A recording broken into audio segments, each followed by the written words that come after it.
Hi! Hello. Welcome to Fun and Friends. My name is Evelyn. I'm Sabrina.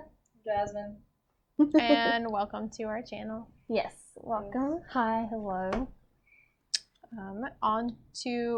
Give us a recap. Alright, recap of last chapter. We had our circus of talents. Oh, yeah. And our wonderful voice actor with her really loud announcer in voice. the background.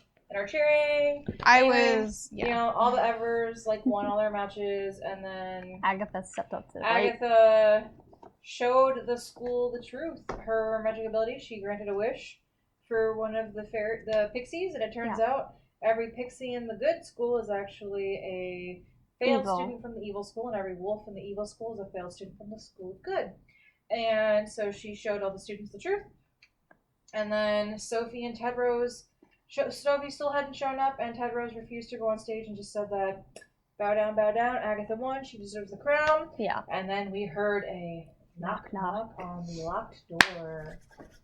Bum, bum, bum. Here you go. Chapter 27, Promises Unkept. Oh, Tedrose, this is all your fault. Yep, you didn't take her to the ball.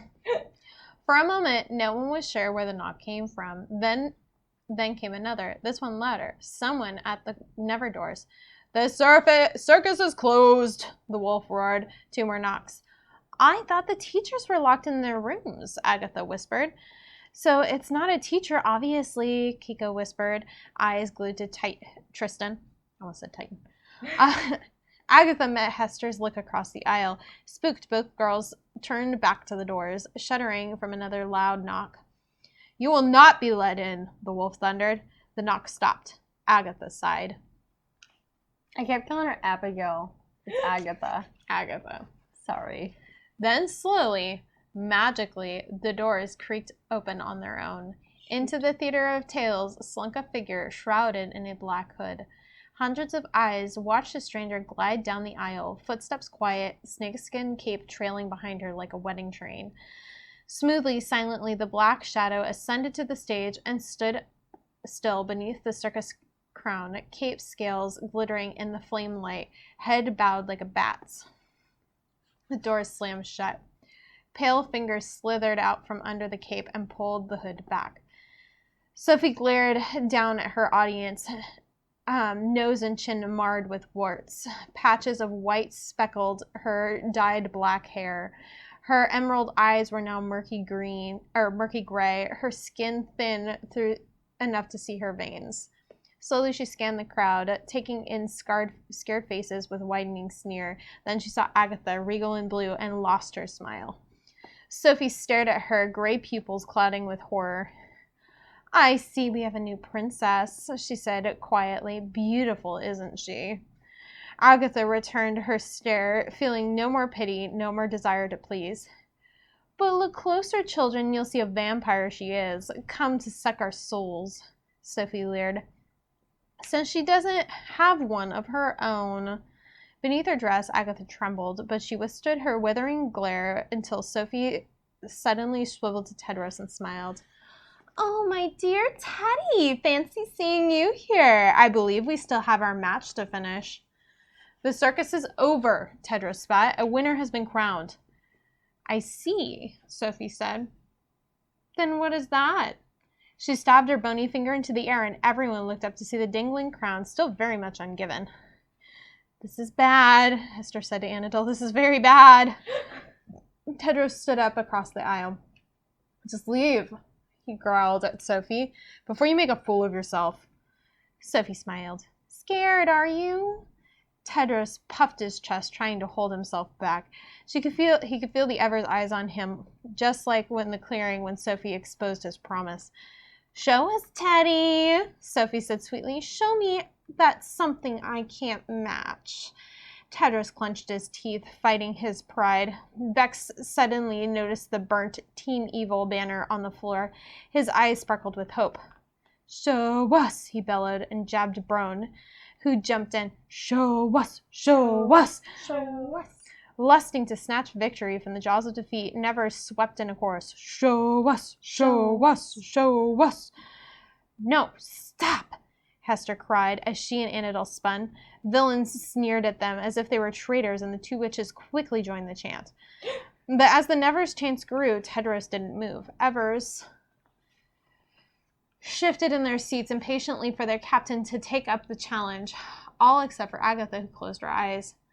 Don't do it. It's what she wants.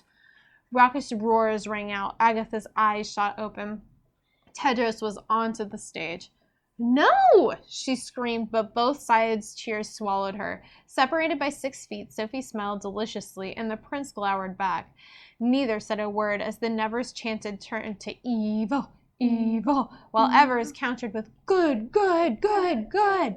Thunder rumbled in the distance, and the cheers grew louder, angrier, drowning out the swelling storm. Tedros' muscles tensed and his cheekbones chiseled as Sophie's smile widened. Agatha shook harder with fear, watching as Sophie's grin grew, taunting, mocking, until finally the prince flushed with fury. His finger glowed gold, and just as it looked like he might attack, he dropped to his knees. The hall went silent in shock. Nevers exploded in victory. Agatha went white. With a pitying sigh, Sophie swept towards the kneeling prince. She gently took his head by his flaxen hair and peered into his scared blue eyes. I've finally been doing my own homework, Teddy. Want to see? Tedros hardened. Still my turn.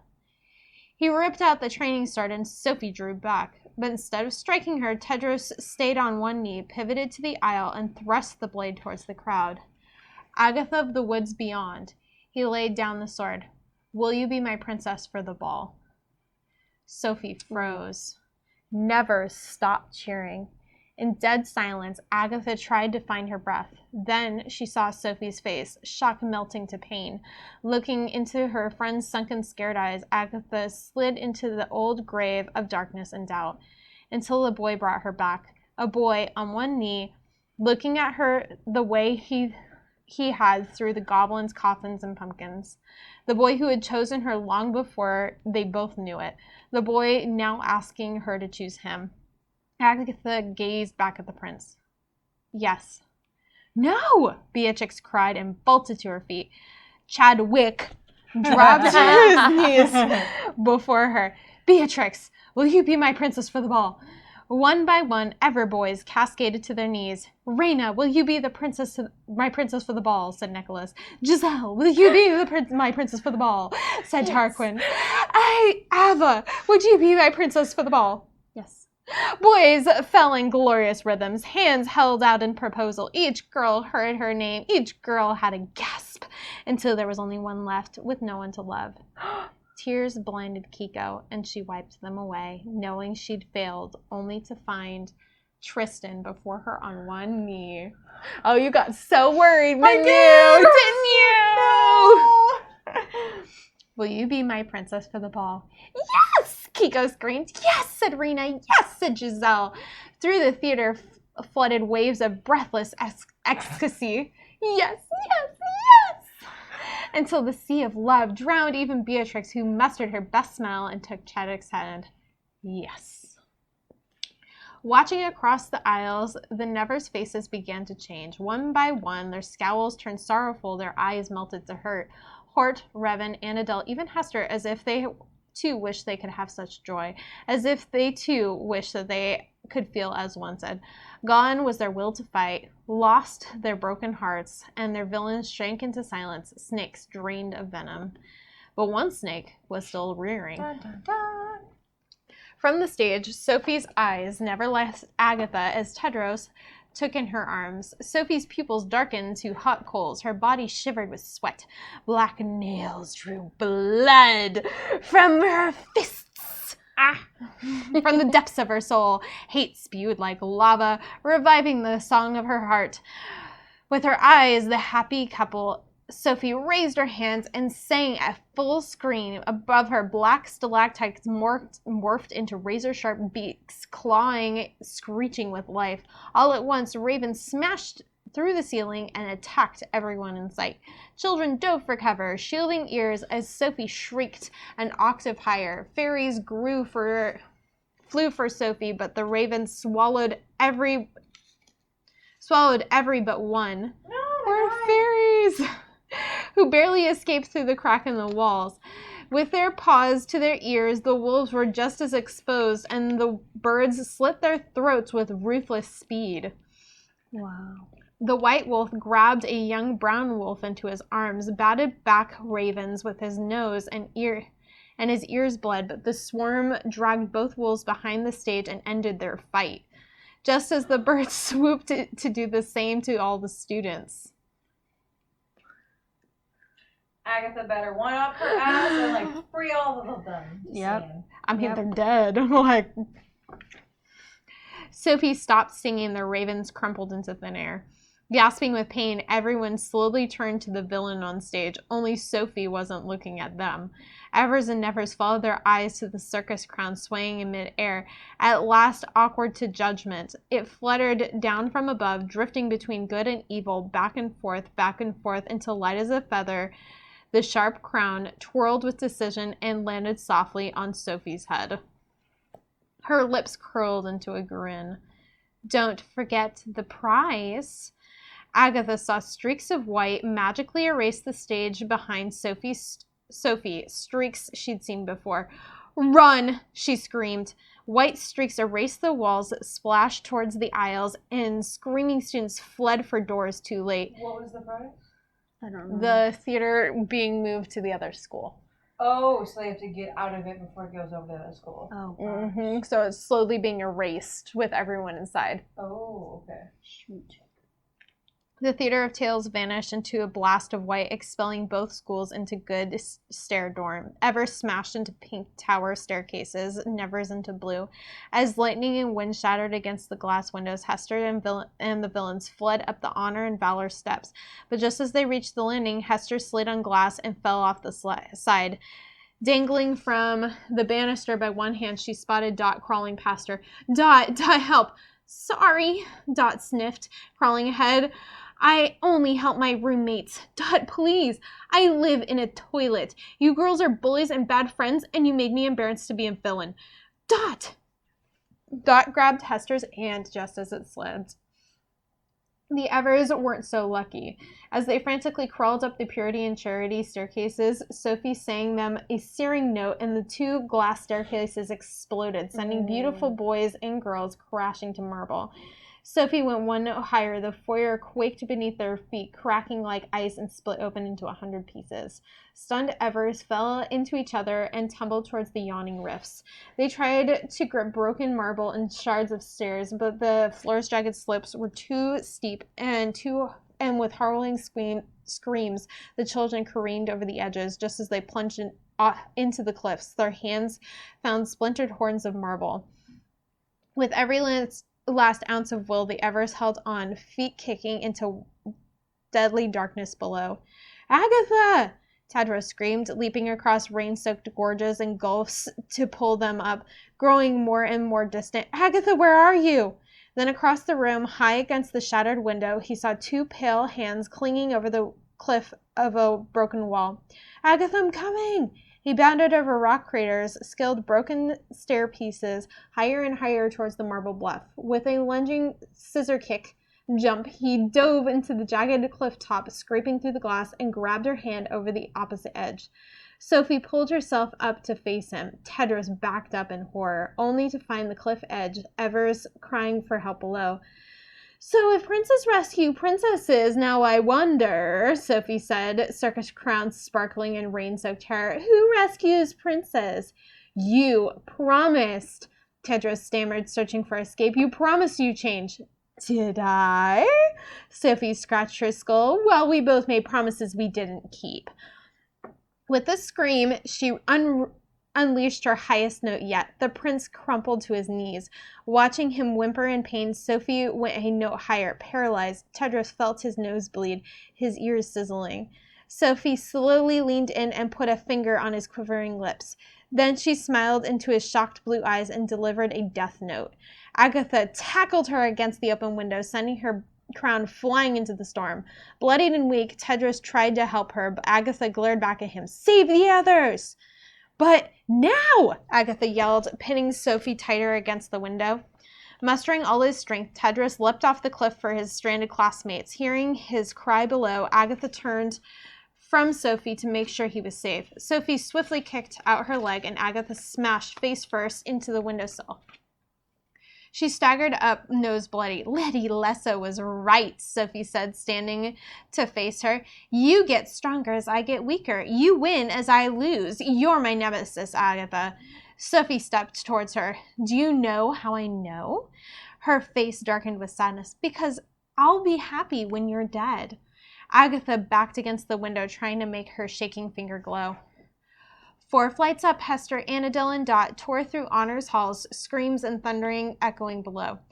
The circus crown was given, Hester shrieked, throwing open the faculty doors. Where are they?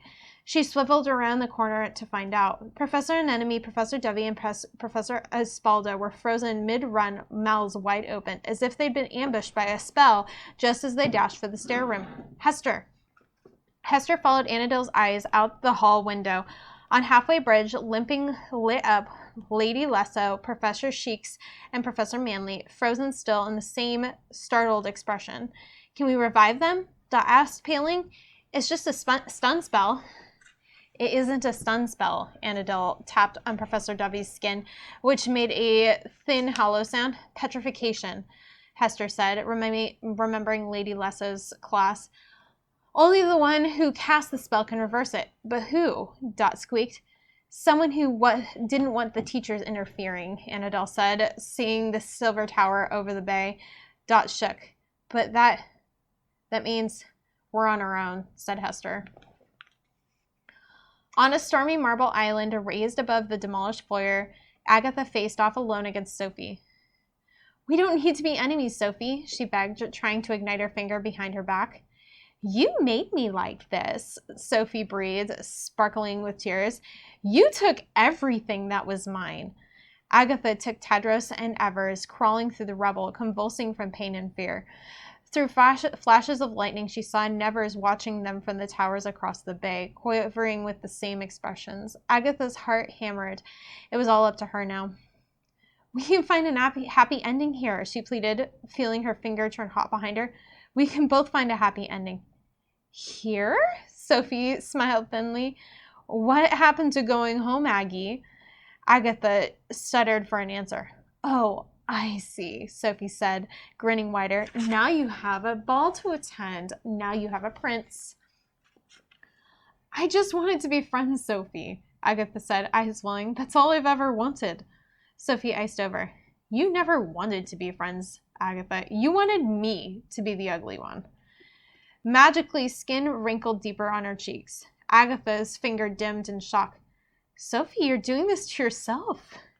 You wanted me to be the evil one, Sophie boiled, hands gnarled into claws. You can be good, Sophie, cried Agatha, thunder drowning her out. You wanted me to be the witch, Sophie said, eyes bursting blood vessels. It isn't true. Agatha backed against the window. Well, dearie, Sophie smiled, teeth missing. Wish granted. No! With a single push, Sophie shoved Agatha into the storm. Agatha plummeted towards the shining bridge, an instant death. Tedros screamed. A fairy flung herself under and caught Agatha with life-draining will. As he lay her to safety to flooded stone, Bane silently thanked Agatha of Galvadon for all the good she'd done. Then, as she took her first breath, he took his last and died in her wet, open palm. So sad. As lightning lit up the tower, Sophie looked down at Agatha, whose face was white with shock. Across the bay, Sophie saw Nevers staring back at her, chilled to the bone. She spun to Tedros and Evers huddled in corners below, while Hester, Annabelle, and Dot gaped in terror from the stairs. Heart echoing the thunder, Sophie picked up a shard of glass and wiped away the rain. Her drenched hair was completely white. Her face was spotted and swollen with black warts, her eyes bulging black as a crow's. She stared into the shattered glass, frozen with panic. But then, as Sophie looked into the mirror, panic slowly melted away and her face twisted with a strange relief, as if at last she could see beyond the reflection and what lay inside. Her rotted lips curled into a smile, then a laugh of freedom, louder, higher. Sophie threw down the glass, threw back her head, and unleashed a horrible cackle that promised evil, beautiful evil, too pure to fight. Then, all at once, her eyes veered down at Agatha. With a monstrous scream of warning, she swept her cape of snakes and vanished into the night. Dang. Dun, dun, dun. That was a good chapter, That too. was a That really got good. intense. I got That really was intense. really good. I like that. We're in the battle scene. Yes, well now we know We're that at the the final nemesis chapters. It's the final countdown. is Agatha. Is her nemesis now. We all know that. Yep. Talk about that cape of snakes. I like that, actually. That's like... You never bothered me anyway. Offended. Offended. I like all the description that was in this chapter. Is a lot of really good details. It's really interesting liked. how like being so ugly and corrupted like made her vanity washed away and made her feel free. Yeah. Because That she was tried interesting. so hard to act nice, so hard to look pretty. It was exhausting You know. to be fake, to be something that you're not. Yep. That's She pretty was cool. finally accepting of who she is. Yeah. I am evil. Ha ha ha. Without really like taking like a lot of accountability. I was like, there's no accountability. It's your fault. You made me this She way. keeps blaming Agatha. Yeah. But When she's actuality- embracing it. I mean, that's the first step, right? Accepting you have a problem. Yeah, exactly. Exactly. All right, guys. Let us know what you think down below. What do you predict is going to happen next? We would love to hear that. And don't forget to follow our Instagram page. It's also Fun and Friends. We put updates and just fun pictures of our daily lives up there. So you get to know us a little bit better. And yeah. I guess we'll see you next time. Bye.